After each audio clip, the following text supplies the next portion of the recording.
Cześć ocalali, z tej strony Valencianistas z AppGalery, z państwa 106 i sojuszu ArtOdev.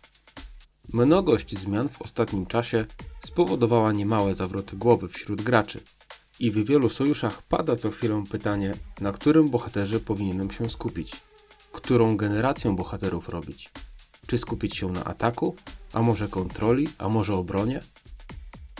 Z racji tego, że nie znalazłem wideo, które rozwiązywałoby problem takich pytań, postanowiłem stworzyć coś na wzór poradnika dla generacji od 7 do 9 oraz 10-12.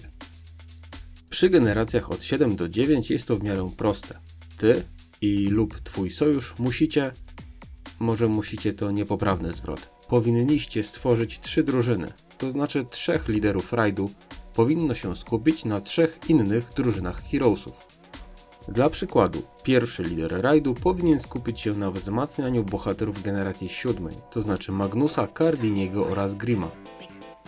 A w tym samym czasie inny lider rajdu powinien skupić się na bohaterach 8 generacji, czyli Dereka, Essie oraz Artura. Podczas gdy trzeci lider rajdu powinien się skupić na rozbudowie drużyny Hanka, Courtney oraz Tin. Spytacie, dlaczego w taki sposób? Otóż, ponieważ kontrola kontruje atak, atak kontruje obronę, a obrona kontruje kontrolę, dlatego drużyna składająca się z bohaterów generacji 7 pokona tę składającą się z bohaterów generacji 8. Z kolei drużyna składająca się z bohaterów generacji 8 pokona tę składającą się z generacji 9. A drużyna bohaterów generacji 9 pokona drużynę generacji 7. Biorąc pod uwagę, że wszyscy nowi bohaterowie Limitless będą na równym poziomie, będą różnić się wyłącznie umiejętnościami, to właśnie ta zależność pomoże przejmować budynki i wygrywać mecze. Warto jednak nadmienić, że obecny poziom bohaterów Limitless wymaga jeszcze dopracowania, po czym deweloperzy wiedzą i stosowne łatki do gry zostaną wypuszczone już niedługo. Co więc najlepiej robić? Walcząc na przykład o stolicę. Jeżeli rywal przejął stolicę i umieścił w niej lidera w konstrukcji ataku, czyli Dereka, Essie oraz Artura, to najlepiej będzie atakować przy pomocy heroesów generacji 7, czyli konstrukcji kontroli, Magnusa, Cardiniego oraz Grima.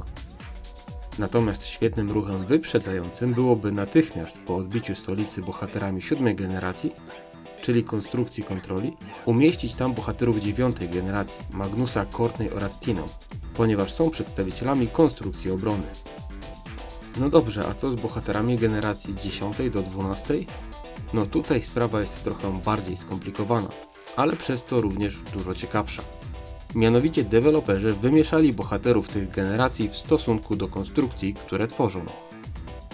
Na przykład konstrukcję kontroli tworzą Laura z generacji 10, Buzz z generacji 11 oraz Cody z generacji 12. I w ten sam sposób jest utworzona konstrukcja ataku. Tworzy ją Kyle z generacji 11, Ram z generacji 12 oraz Connor z generacji 10. Natomiast konstrukcja obrony to nikt inny jak Lori z generacji 12, String z 10 i Scope z 11. Mieszając w ten sposób bohaterów z różnych generacji, ale tylko generacji 10 do 12, jesteśmy w stanie dodatkowo wzmocnić ich w tzw. synergii konstrukcji. Tworzymy w ten sposób międzygeneracyjny zespół, który pomaga sobie nawzajem w taki sposób, że wzmacnia umiejętności bohaterów wchodzących w skład zespołu. Ta mieszana konstrukcja działa jednak wyłącznie w generacjach od 10 do 12. Pierwsze Limitless, czyli Lucky, Medi oraz Nicola, wracają z powrotem do starego układu, czyli takiego samego jak generacja od 7 do 9. Więc nie będziemy mieszali tych bohaterów z bohaterami Limitless drugiej czy trzeciej generacji. Niemniej jednak na pewno będą bardzo potrzebni, żeby skontrować wrogi atak albo obronę rywala. Przy okazji, wiecie co jest pośrednim, bardzo dobrym prognostykiem dla graczy free-to-play oraz mid-spenders? Nawet jeżeli wyjdziesz wszystkimi 6 marszami poza osadę, to i tak jacyś bohaterowie Limitless zostaną na twoich murach. W ten sposób będziesz trochę bezpieczniejszy. Na dziś to tyle. Nie zapomnij kliknąć łapki w górę i zostawić po sobie ślad w postaci komentarza.